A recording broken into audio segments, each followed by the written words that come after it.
És l'encontre que han protagonitzat esta setmana els alcaldes i regidors de 10 municipis de Camp de Túria, el Camp de Morvedre i l'Horta. Acorden la creació del Consorci de Televisió Municipal que possibilitarà la regularització de la televisió local a aquestes comarques. És el resultat de mesos de treball que s'iniciaven en el moment en què es produïa el canvi a la televisió digital terrestre. Nosaltres perteneixem al Consorci de la demarcació de Sagunt.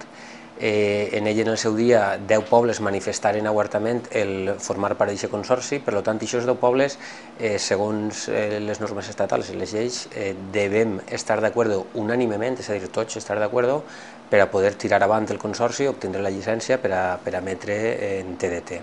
Entonces, nosaltres, des que la normativa estem treballant en companyia de l'Ajuntament de Puçol, que ells també tenien una tradició, al igual que la Pobla, en televisió prou arraigada, i decidirem tirar avant per obtindre i adaptar-se a la normativa que existeix avui en dia de la televisió digital.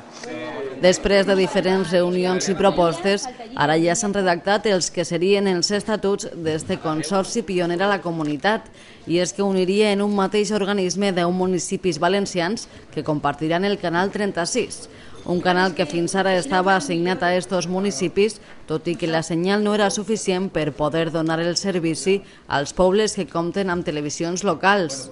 Els consistoris de Puçol i la Pobla han estat els promotors d'esta iniciativa, ja que els dos municipis compten amb una tradició televisiva que concretament ací a la Pobla té més de 25 anys. Entre els municipis que també formen part d'este consorci, Benaguasil, Bétera, Riba-roja, Leliana o Llíria. Tots compartiran canal, el que també possibilitarà trobar informació de la resta de pobles.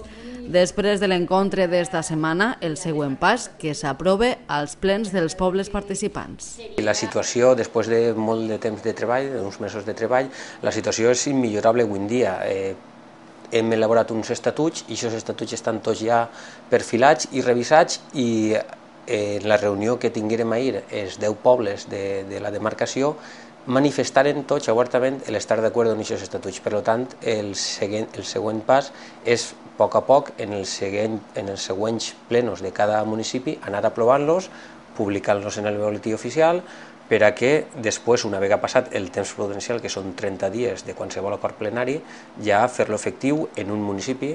Una vegada finalitzada esta fase d'aprovació, està previst que siga el consistori de la Pobla qui duga a terme l'última fase per completar el procés. En aquest cas hem pensat que la Pobla va ser el primer poble que presidirà aquest consorci, per tant nosaltres arreplegarem aquesta documentació per a dur-la a Conselleria, i a partir d'ahir, ja que se conformi el consorci, demanar presentar les memòries tècniques, tot el papeleo que n'hi ha que fer per obtindre ja oficialment la llicència d'emissió.